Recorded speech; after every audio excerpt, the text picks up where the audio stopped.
Hanggang sa humantong po na pulis na po yun na nadali ko. Time po na alam ko asawa ko may asawa ng iba. Naghanap po ako na nagtangka maglaslas Nagtangka rin ako tumakas. Pero ako tumakas na bumalik. Yan. Batang City Jail International 32. Tama? Tama. Yan.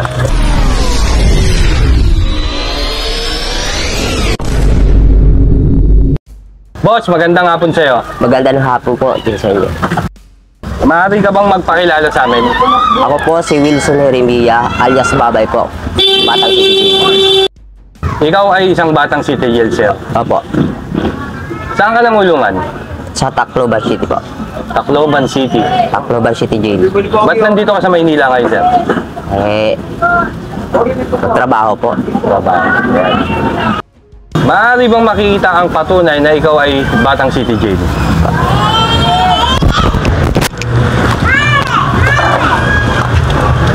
Yan.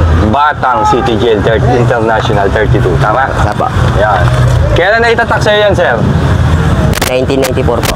1994. Ano sir yung nakaraan mo sa Tacloban? Isa po akong pasaway sa Tacloban. Okay. Snatcher. Marami po kalokohan doon. Maliban po sa pag-snatch ko, pag nagkatumal na o kaya kabatak, yun, nanalak ako kahit wala kasalanan. Hanggang sa humantong po na pulis na po yun na nadali ko. Yun nga po, napariwara na po nag-aaral nga po ako. Doon ko nahigin sa loob ng pitan yung pag-aaral ko. So, naging snatcher ka at naging basagulero sa lugar nyo sa Tacloban. Opo. Yan yung mga dahilan kung bakit ka nakulong. Opo. Punta tayo sa loob ng bilangguan. Ano yung nakita at naranasan mo sa loob ng Tacloban City Jail? Napakahirap po sa loob. Kaya wag niyo pong pangarapin. Una-una po, kailangan niyo pong lumugar. Pangalawa po, makisama po. Puhuna mo sa loob ng kulungan, lumugar, at sumunod sa patakaran. Kasi may paglalagyan ka pa po. Sa dinanas ko po sa loob ng ilang riot po yung inabot ko. Ito po nga, napingasan pa ako ng tainga doon. Na dahil napalaban ka sa riot yan? Opo. Sa Tacloban yan? Tacloban. Anong sitwasyon ng riot? Ba't ka napalaban? Dalawang pangkat po nandun Batang City Jail, saka Batang Samar Leyte. Okay. Kung tutusin, magkapatid po yun dahil sa mga nanunungkulan, hindi marunong magdala ng kanilang tao, sila mismo ang gumagawa ng gulo doon. Tingin ko po ang ugat ng mga riot dun sa loob ay nasa nanunungkulan po. Kung hindi po dahil sa kanila, away-away sila doon, hindi po madadami yung mga kwerna o mga palayo o palaya. Halo-halo po, taob po kami lahat, BCG. May naging katungkulan ka ba sa loob ng Tacloban Provincial Jail? Mayroon po. Ako po ang mayor de mayores ng juvenile. Talaga? Pangkalahatan po yun. Mayor de Mayores? Opo, halo po yun. Pero bago ka naging Mayor de Mayores, ano muna yung katungkulan na pinagdaanan mo? Naging trustee po ako. Hanggang naging lecturer. Hanggang naging segundo mayor. Tapos naging mayor de mayores na po. Bumaitang ka rin, no, sir? Opo. Bilang isang Mayor de Mayores, sigurado ako, napasali ka sa riot. Opo. Ano yung pinakamadugong riot na nasalihan mo? Yung sinurpresa po kami ng BSL. Bigla pong may sumigaw na buhos BSL. Bigla na po binuksan yung aqua namin. Lahat po kami nakataob. Pinagbuburahan po kami. Patuloy po nakaburahan dito. May bura po ako sa taas. Pero, na ganun pa man nakaligtas pa rin naman. Okay. bumabaha po doon ng dugo, saksak. Marami sa kakosa ko ako. Taog. Eh sa kanila wala silang damage eh. Wala silang sorpresa nga po eh. Wala kami panlalaban sa kanila eh. Nagkabiglaan eh, no? Opo. Pero Hindi kayo dumating ang handa. panahon, gumanti po ang BCJ. Bumanti kayo? Opo. Sa paano pamamaraan, sir? Ubus po mayor nila, lahat po. Kasama ka doon sa pangyayaring yon? Ang mangyari po yon, isinelda na po kami. Kasi palaya po kami. So, hindi ka napasali? Hindi na po ako hinama din kasi baka mamaya madagdagan pa kaso ko eh. Okay.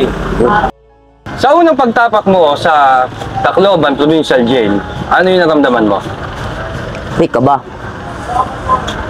Pero nabuhayan ako eh. Nakita ko mga tropa ko. Andun eh. Parang sulit eh. Pagdating ko pala doon eh. Babalasahin pala ako. Inabot ko po yung balasa. Sumatay po ako sa gona nun. Pinahirapan ka nila. Opo. Pero dumating ang punto na gumalaw po yung mga katropa ko. Mga kasamahan ko sa labas. Lumaban po kami. Nasa juvenile po kasi yung unang tapak ko dun eh. Lumaban po kami sa mga mayor doon. Hanggang sa biglaan, dinukot kami ng BCG. Tinatakan kami. Eh, yung mga nanunungkulan pala doon sa juvenile, puro bisel. Ngayon, nagkaroon ng BCG, 5 muna kami. Kami mga barkada. Hanggang umabot ang punto na bumalag na ako. Okay. Doon, nagkagulo na sa loob.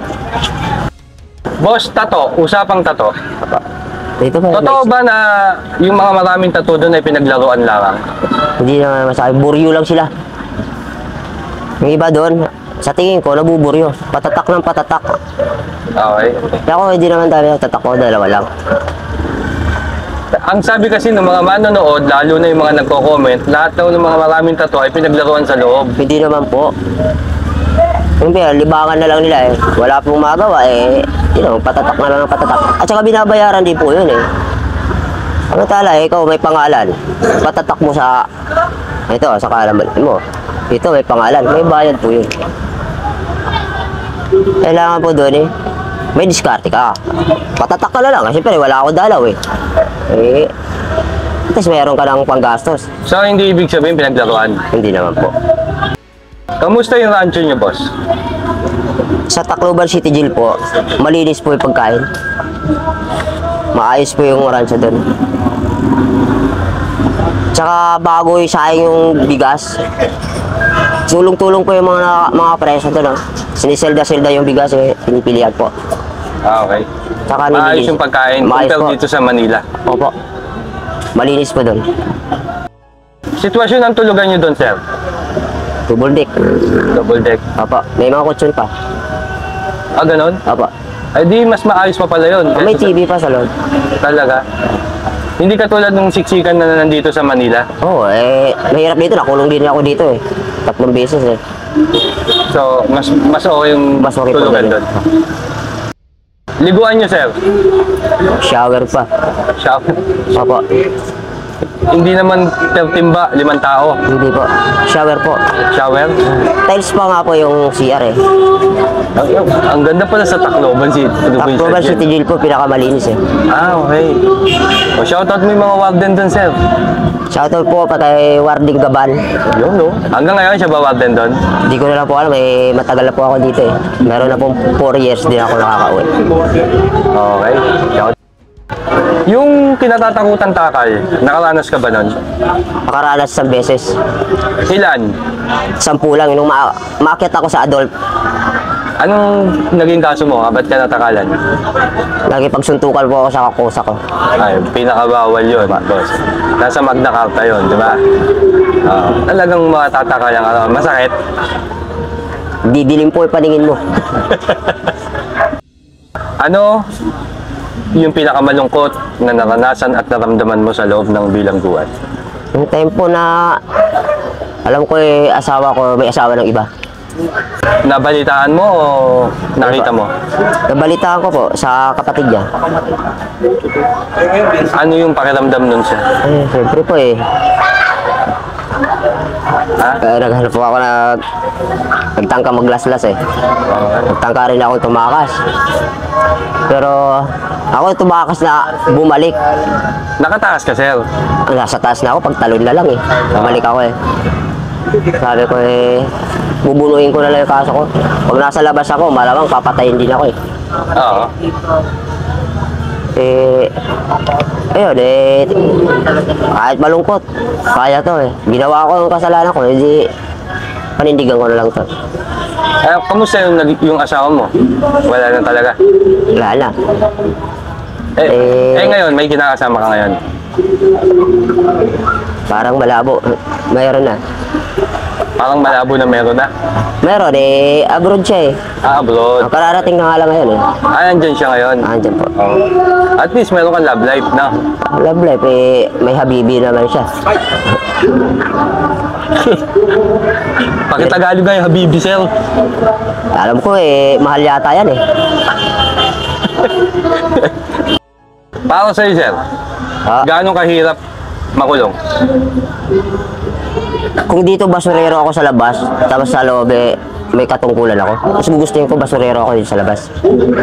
Ang sarap po ang buhay ng nasa laya ka. Kaysa po nasa loob. Napakahirap talaga. Napakahirap po sa loob. Sa dami ng pinagdaanan mo, sa loob, sa laya, ng mga panahon mo, anong masasabi mo sa mga kabataan sa paligid mo na akala mo mga piling hoodlum na maaangas at matatapang?